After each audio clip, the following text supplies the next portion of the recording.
Oh, I can't hear you. What you think? Oh, okay. Oh, I'm just, oh, yeah. Yeah, I think.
Jefferson County Court at Law Number 2 is in session.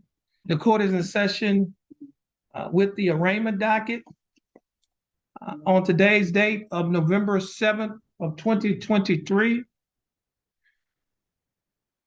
My name is Judge Terrence Holmes. I'm the presiding judge here in County Court at Law Number 3.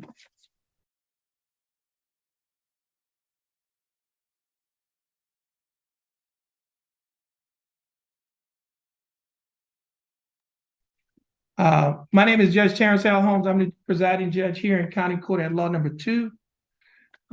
First of all, I'd like to welcome you to County Court at Law Number 2.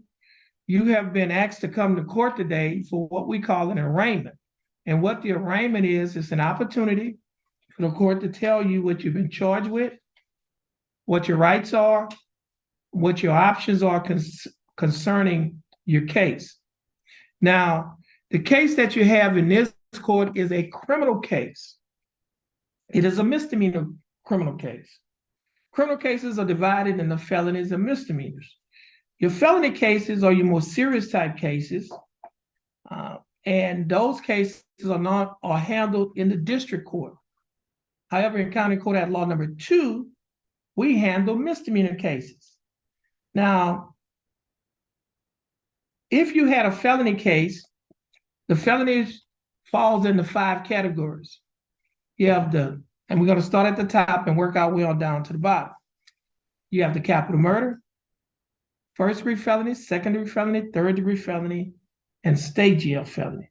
If you're convicted of a state jail felony, the range of punishment, that is the possible punishment that you can receive after being convicted. Now, the range of punishment for a state jail felony is minimum 2 years, a minimum 6 months to a maximum of 2 years in the state jail, a fine that does not exceed $10,000. If you're convicted of a third-degree felony, the range of punishment is minimum 2 years to a maximum of 10 years in the state penitentiary, and a fine that does not exceed $10,000. If you're convicted of a second-degree felony, the range of punishment is minimum 2 years to a maximum of 20 years, and a fine that does not exceed $10,000. If you're convicted of a first-degree felony, the range of punishment is a minimum 5 years to a maximum of 99 years to life in the state penitentiary, and a fine up to $10,000. Now, if you're convicted of a capital murder, the range of punishment is life in the state penitentiary without the possibility of parole, or death by lethal injection. And you don't have to worry about that because you don't have a felony case. The case you have is a misdemeanor case. Your misdemeanor cases are divided into 3 categories. And again, we will start at the top and go to the bottom. You have the Class A misdemeanor, the Class B misdemeanor, and the Class C misdemeanor. The Class C misdemeanors are offenses that are handled in the city court or the JP court. However, those cases, if they are appealed, if you appeal your conviction, you want to have a higher court to review your case, then it comes up to county court at law. Now, the range of punishment for a Class C misdemeanor is by fine only. Can't get any jail time, it's by fine only. A good example of a Class C misdemeanor would be not having seatbelt, not wearing your seatbelt, or speeding. Those are Class C misdemeanors. Now, as I mentioned, it's by fine only. However, if you fail to pay the fine, or if the fine was converted to community service and you fail to perform the community service, then the court can issue what is called a capias pro fine, which means a warrant for the fine. In essence, a warrant could be issued for your arrest for you to sit out the fine. And I think in municipal court, it's $150 a day. So if you have a fine in court cost of $150, you have to sit out 1 day. Except for $300, it's 2 days. And then $450, so it keeps going up. So it's $150 a day. And I know that's how it is in Beaumont Municipal Court. Now, if you was convicted of a Class B misdemeanor, the range of punishment is minimum 0 days to a maximum of 180 days in the county jail, a fine from $0 to $2,000. It cannot exceed $2,000. Or you could be given both such fine and confinement. If you're convicted of a Class A misdemeanor, the range of punishment, minimum 0 days to a maximum of 365 days, which is a year in the county jail, a fine that does not exceed $4,000. Or you could be given both such fine and confinement. Now, as a defendant in a criminal case, you have rights. One of the rights that you have, we're going to talk about it, it's on the clipboard. You have a right to have an attorney. Now, regarding your right to have an attorney, you have 3 options. Number 1, you may hire an attorney. Number 2, if you do not have enough money to hire an attorney, you may request that an attorney be appointed to represent you. And number 3, you may give up your right to have an attorney. We call that waiving your right. You may waive your right to have an attorney, and you may represent yourself. We call that self-representation, or you'll be what we call pro se. Now, if you want an attorney and you do not, and you have enough money to hire an attorney, your case will be reset. Reset means you'll be given another court date to give you time to hire an attorney. If you want an attorney and you do not have enough money to hire an attorney, you will need to fill out a financial questionnaire. Now, the financial questionnaire that you need to fill out is on the clipboard. It is titled Jefferson County Affidavit of Indigence. You'd have to fill out the first page and I guess 2/3 of the second page, because the second page at the bottom, the last 1/3, it has what a judge will sign, whether or not you're eligible or not eligible for the appointment. So you don't have to fill that part out at the bottom. Now, you would have to fill that financial questionnaire so that the proper person can determine whether or not to appoint an attorney to represent you. If you want to represent yourself, that is, if you want to waive your right to an attorney and represent yourself, you may not speak to the prosecutor. Now, the prosecutor is the assistant district attorney who works for the district attorney. Now, we have one in court today, Attorney Andrew Hubel. He's sitting at the table in front of you. You may not speak to the prosecutor about your case unless you sign a written waiver of your right to be represented by an attorney. Now, the written waiver is the second page on the clipboard. It is titled Waiver of Counsel for Purposes of Entering a Guilty Plea or Proceeding to Trial. You'd have to sign, you have to read and sign that, and I'll go over that with you in about 1 minute. Now, be aware that there are dangers to self-representation. Representing yourself and waiving your right to an attorney and representing yourself may result in a worse outcome for you and your case, including the loss of significant rights and opportunities relating to military service, possession of a firearm, housing and public benefits, child custody, immigration status for non-citizens, and employment. You got to go out the other door.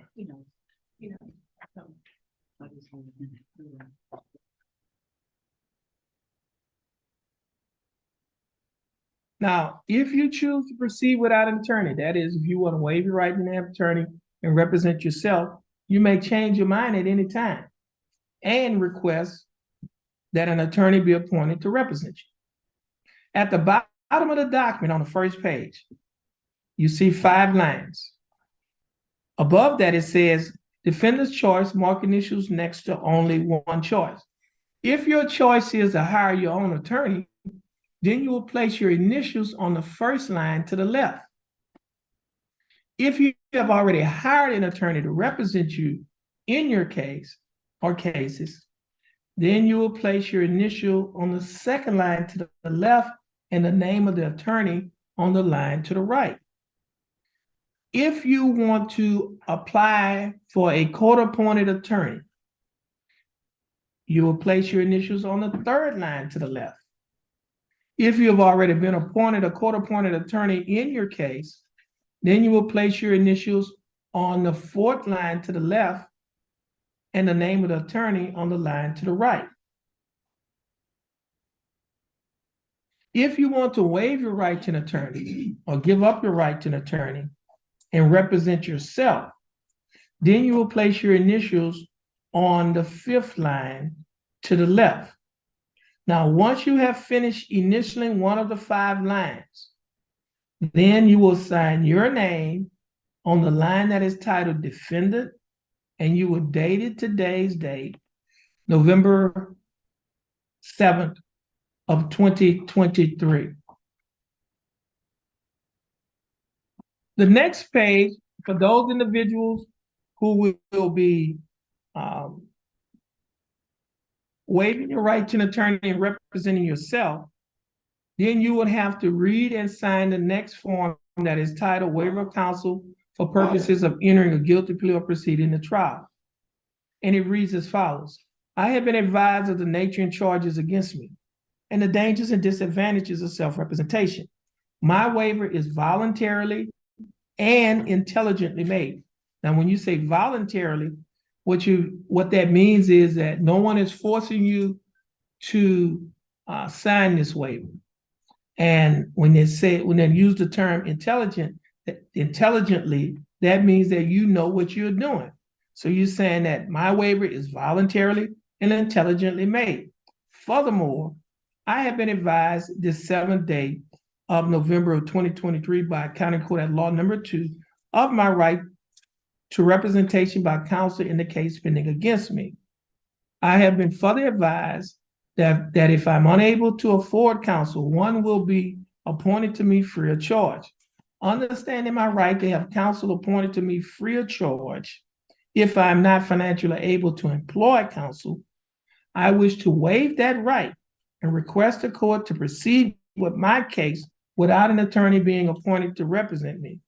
I hereby waive my right to counsel. And if that is your choice, then you will sign your name on the line that is titled defendant, and you will date it today's date, November 7th of 2023.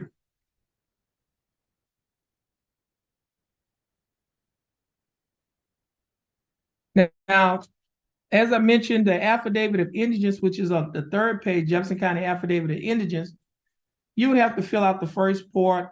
On the first page, it asks for your name, your date of birth, address, phone numbers, cell work, family member numbers. And then if you've received any benefits like Medicaid, SSI, SNAPs, TANF for public housing, then you will you'll check off one of the boxes. Now, if you are if you are employed, you have to say where you're employed, what type of work, the number of hours you work, and how long you've been working there. Your marital status, now if you're single, married, divorced, widowed, or separated, you would check off one of those boxes. And then if you're married, you name your spouse. The next section asks for name of dependents. If you have any children 18 years old or younger, you will write their name and their age. When it asks for residence information, if it want to know whether or not you rent, own, reside with family members, or you're homeless. So you're in any one of the appropriate boxes, you will either circle yes or no. Now, monthly income / assets. It's asking for what you make per month. So if you get paid every 2 weeks, you're going to have to multiply that to say how much you get a month. They want your take-home pay if you're working. If you're not working, it'll be zero. If you have a spouse that's working, you put their take-home pay for the month. If not, zero. If you received child support, you put it there. If not, zero.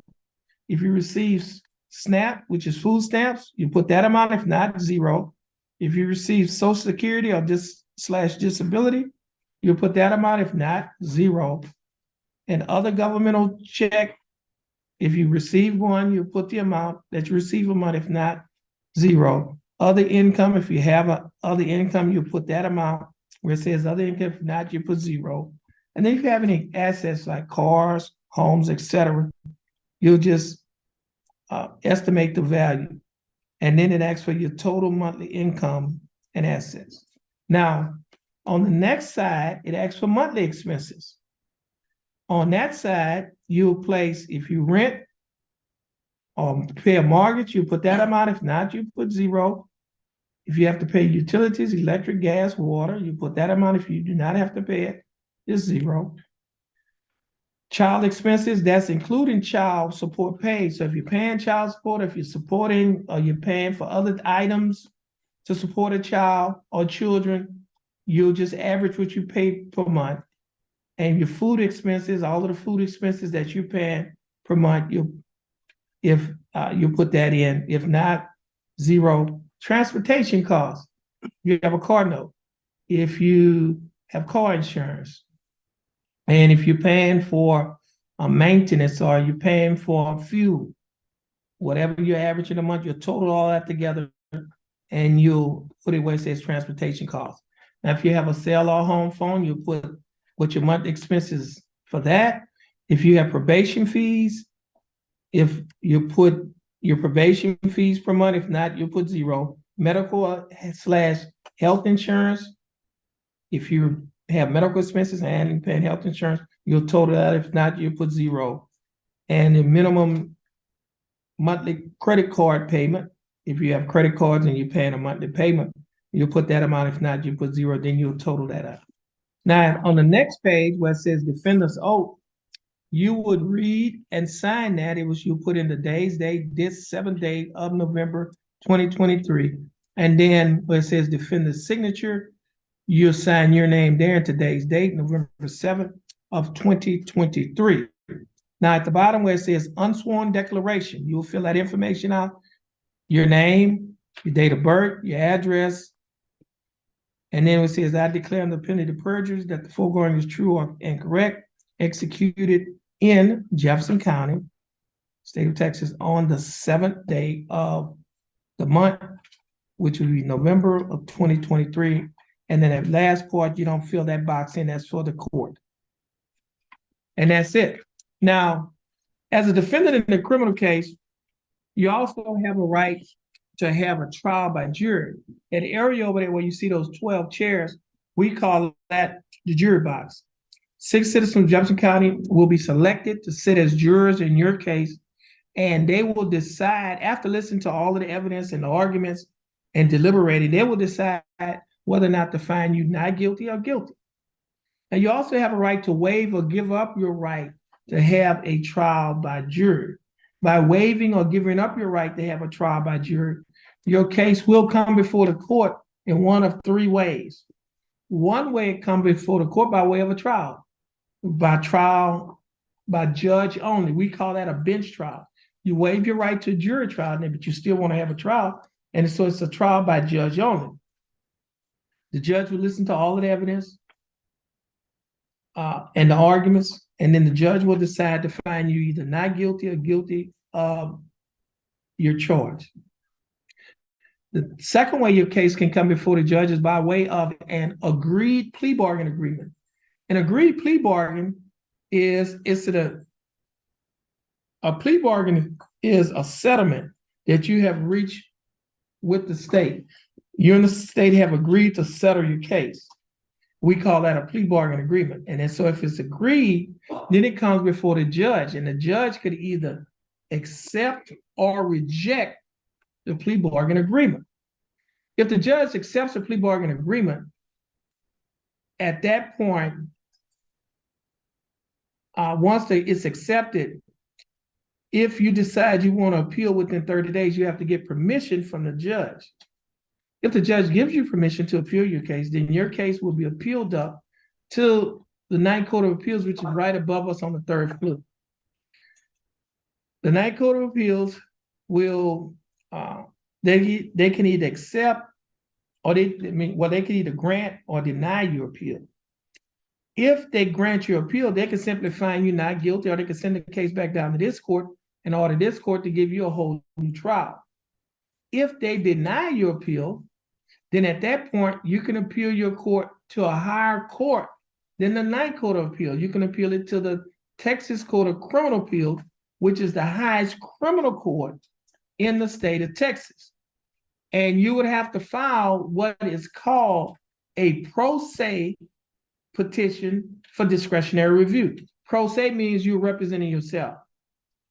And a petition is you're petitioning the Texas Court of Criminal Appeals to review your case to see whether or not your appeal should have been granted, whether or not you've been wrongly convicted, or whether or not this court committed an error by convicting you.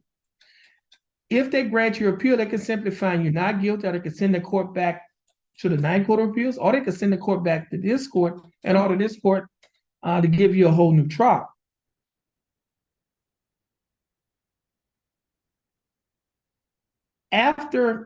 Now, if the Texas Court of Criminal Appeals deny your appeal, then at that point your conviction will stand. Now, as I mentioned earlier, if you worked out a plea bargain agreement, it comes before the court. If you work out a plea bargain agreement with the state, it comes before the court. The court can either accept it or reject it. Now, if the court rejects it, then at that point you can withdraw and take your plea back. For example, if you entered a plea, said not guilty or no contest to this case, and the judge say, well, I'm not going to follow the plea bargain agreement, well, you say, well, judge, I'll take my plea back. You can withdraw and take back your plea if the judge rejects the plea bargain agreement that you have made with the state.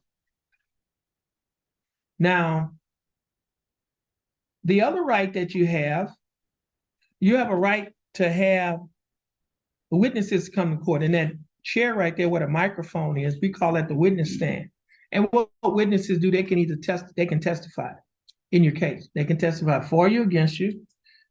If you represent yourself, if you have an attorney represent you, your attorney can ask, or if you represent yourself, you can ask the witness questions. We call that either direct examination or cross-examination. Now, you can waive or give up your right to have witnesses to come to court. What that means is that you will not be calling witnesses to testify in your case. It does not mean that the state will not be calling witnesses, because the state will be calling witnesses to testify in your case. Now, you also have a Fifth Amendment right against self-incrimination. The Fifth Amendment of the United States Constitution gives you the right not to testify against yourself. And so you can, once you invoke your Fifth Amendment right, the state can't call you to testify. They can't force you to testify in your case if you invoke your Fifth Amendment right against self-incrimination. Now, if you decide that you want to waive your Fifth Amendment right and you want to testify, then you can testify in your case if you waive or give up your Fifth Amendment right against self-incrimination. You also have a right to have what we call discovery. Discovery means you have a right to see the evidence, or you have a right to see the against you in your case. We call that discovery.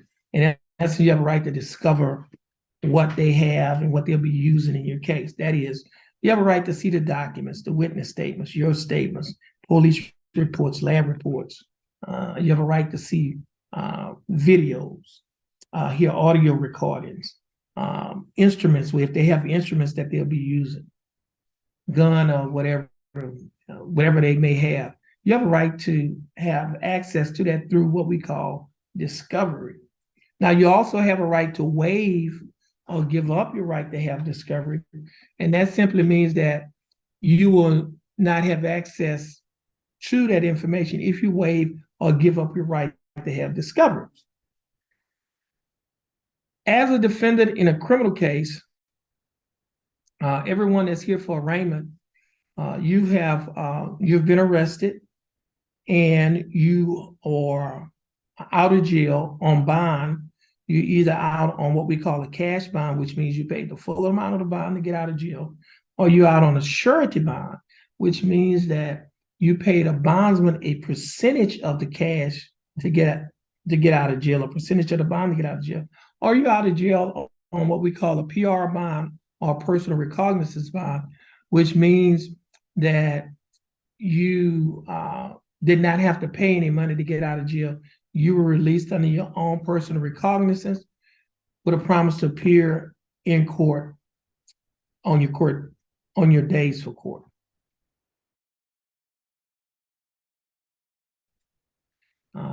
That jail time can be used as credit toward your punishment. For example, let's say you spent 5 days in jail, and let's say you're in the state has come to a plea bargaining agreement, and the agreement is for you to serve 5 days in jail. What that basically means is that you will not have to serve any more time in jail, because the 5 days that you spent in jail, you'll be given credit for that jail time. In essence, you'll be given credit for time served. And so therefore, you would not have to spend any more time in jail. Why? Because you've already spent 5 days in jail. Now, if they offer 7 days in jail, you have 5 days credit, then we'll take the 5 from the 7. That means you will only have to spend 2 days in jail. Now, every day that you spent in jail also can be used as credit toward your fine and court costs. You will receive $100 per day that will go toward your fine and court costs. So, for example, if you spend 5 days in jail, that's $500. So if the state is offering you to settle your case, fine and court costs of $500, that means you don't have to pay anything. Why? Because the 5 days that you spent in jail has already paid it off. Therefore, the fine and court costs will be taxed and retired. Now, if they are offering fine and court costs of $700, you spent 5 days in jail, that means you have to pay $200. Now, if you can't pay the $200, then the court can, if the court finds that you're indigent, then the court can convert your fine and court costs to community service. And every day that you're in jail, well, the community service. And so every hour of a community service that you perform at a nonprofit organization, $12.50 will go towards your fine and court costs. So if you work 8 hours at a nonprofit organization in one day, that's $100 that will go towards your fine and your court costs. Now, Jefferson County has a program that is called pretrial diversion. It's for first-time offenders. And what they will do, when I say Jefferson County, I'm talking about the district attorney's office. What they will do, they will dismiss your case, and you could get it erased off of your record. We call it expunged off of your criminal record. It could be expunged, erased, or deleted from your criminal record. Now, in order for you to qualify for the program, it has to be your first time getting in trouble. You have to have an attorney to assist you getting into the program by writing a letter. And then the third thing is it cannot be for an offense that involves resisting arrest, unlawfully carrying a weapon. But for all other offenses, you may qualify. So if you haven't been in trouble before, if you're interested in the pretrial diversion program, just let us know, and we can direct you to the DA's office, and so that you can fill out the proper forms to see if you qualify. If you're now, Jefferson County DA's office has another program similar to it's part of the pretrial diversion program. It's for veterans. It's called Veterans Court. If you're a veteran of any one of the branches of the United States military, if you get into the Veterans Court program and complete the program, then the case will be basically dismissed, and you can get what is called a non-disclosure. And what a non-disclosure is, it basically means that we cannot disclose to the public that you had this charge. It's almost like having your record sealed.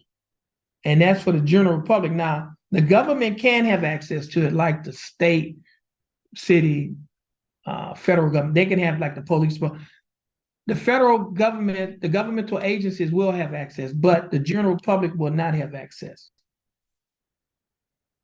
Now, those are the programs that Jefferson County District Attorney's Office has. Now, this court has a program that is called CICE. No, not the CICE, it's the CSI program. The CSI program stands for Community Safety Initiative.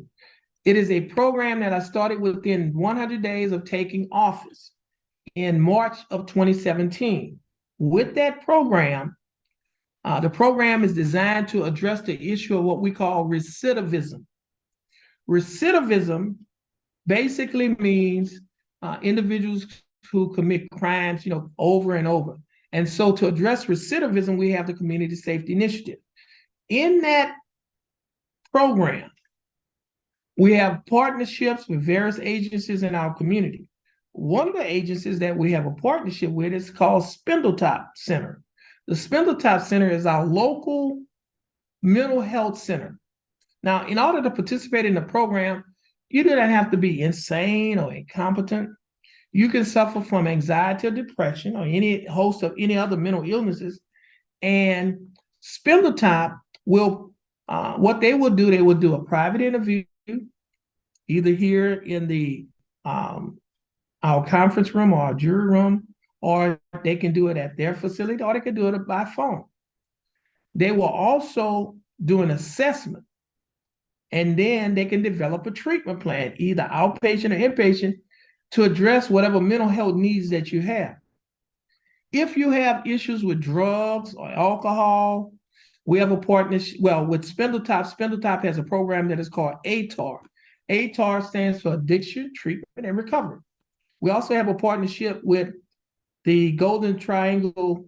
We have a partnership with our local Drug and Alcohol Council. They have a program that is called OZAR. OZAR stands for Outreach, Screening, and Recovery. Both of those programs, ATAR and OZAR, basically what they would do a screening. Then they would do an assessment. They would develop a treatment plan, either outpatient or inpatient, to address whatever drug or alcohol issues you may have.